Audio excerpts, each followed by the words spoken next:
Kenalin, ini namanya si Cepot, domba keturunan Garut. Dulu emaknya dikawinin di luar masa estrus, walaupun menurut teori dan menurut penelitian, menurut pakar, katanya kalau domba dikawinin di luar masa estrus itu nggak bisa hamil. Jujur saya juga masih ragu apakah domba yang dipijah di luar masa estrus itu bisa hamil atau bunting, karena saya baru satu kali melakukan uji coba ya. Jadi untuk hari ini saya pengen ngelakuin uji coba lagi pada domba yang baru melahirkan di kisaran 40 sampai 45 hari, karena memang kelihatannya dia untuk tanda-tanda estrusnya itu belum muncul. Jadi saya mau uji coba aja dulu. Sebenarnya saya cuman pengen ngobatin rasa penasaran saya ya.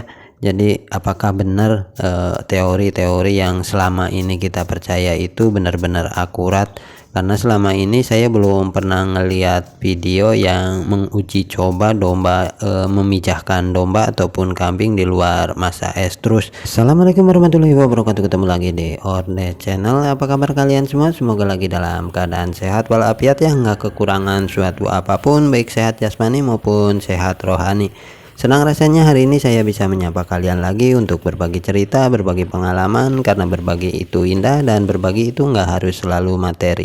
Kalau saya sih berharapnya ini benar-benar berhasil ya. Jadi domba yang dipijah di luar masa estrus itu bisa hamil ataupun bunting, karena menurut saya ini akan sangat membantu buat para teman-teman kita semua yang baru mau memulai usaha ternak domba.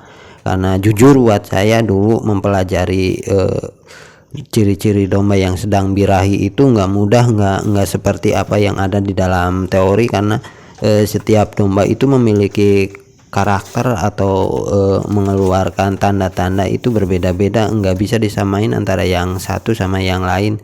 Saya aja hampir 1 tahun untuk mempelajari ciri-ciri domba yang sedang birahi. Terkecuali kalau kalian mempelajari ciri-ciri domba yang sedang birahi itu memang ada gurunya, bukan dari internet, bukan berasal dari otodidak, tapi memang benar-benar ada yang ngebimbing atau ngasih tahu. Saya percaya mungkin untuk 1-2 minggu sudah tahu lah. Ini cuman sekedar saran buat teman-teman yang baru mau memulai ternak domba. Jadi jangan terlalu mengandalkan ilmu dari internet, tapi perbanyaklah untuk sharing dengan peternak-peternak di sekitar kita, karena memang ternak domba itu bukan ilmu aji deleng, jadi lebih mengutamakan praktek ketimbang teori.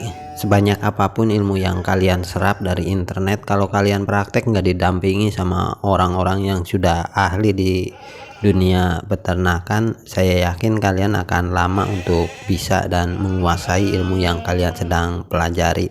Barangkali kalian ada yang mau bantu saya dulu untuk like, comment, subscribe, serta share. Tombolnya ada di bawah ya seperti biasa. Nah, sekarang kita kenalan dulu sama calon pengantinnya. Ini namanya Nelly, punya anak 2. Kemarinan sih anaknya sebenarnya 3, cuman yang satu mati karena ada trouble, ada masalah saat proses melahirkan. Jadi nyisa cuma 2. Nanti kita kawinin nama si Bawor. Tapi ini ngomong-ngomong, mohon maaf buat kalian yang punya nama Nelly ya, bukan maksud hati buat nyamain nama kalian, tapi ini semata-mata buat mempermudah saya dalam mencatat kapan si domba ini dipijah, kapan melahirkan. Kalau nggak ada namanya itu akan sangat bikin kita bingung. Yuk kita langsung saja turunin, tapi mungkin nanti saat nurunin nggak saya rekam ya, karena memang susah untuk pegang kamera sambil nurunin domba ya. Lain cerita kalau sudah punya kameramen pribadi, mungkin beda cerita. Oke, kita langsung saja untuk uji coba kita. Jadi nanti mungkin ada beberapa yang nggak kita shoot ketika si Bawor sedang melakukan pemijahan. Ya tahu sendirilah kalau di YouTube itu banyak sekali peraturan.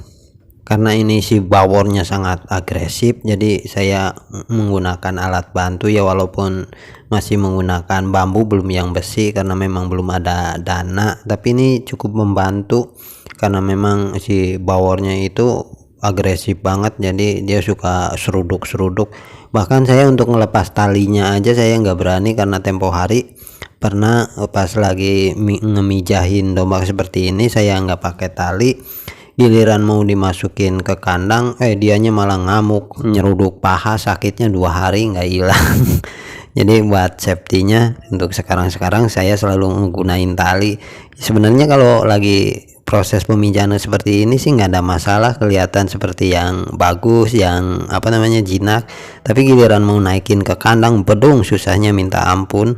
Memang kalau jenis-jenis domba Garut ya biarpun jinak, sejinak apapun, tapi tetap aja untuk jiwa jiwa berantemnya itu masih ada. Tetap aja suatu saat atau kapanpun pasti dia akan keluar itu jiwa berantemnya, jiwa nyeruduknya. Ini untuk proses pemijahannya sudah kelar, dan untuk hasilnya kita tunggu di kisaran 2 minggu atau paling telat di 18 harian setelah proses ini ya. Kalau dia tidak mengeluarkan tanda-tanda estrus lagi, kita tes menggunakan alat, ya syukur-syukur bisa positif hamil, karena itu yang kita mau. Kalaupun enggak hamil pun ya namanya juga uji coba, ya hitung-hitung untuk menambah wawasan kita dan pengetahuan kita. Oke, mungkin cukup sampai di sini untuk obrolan kita di sore hari ini.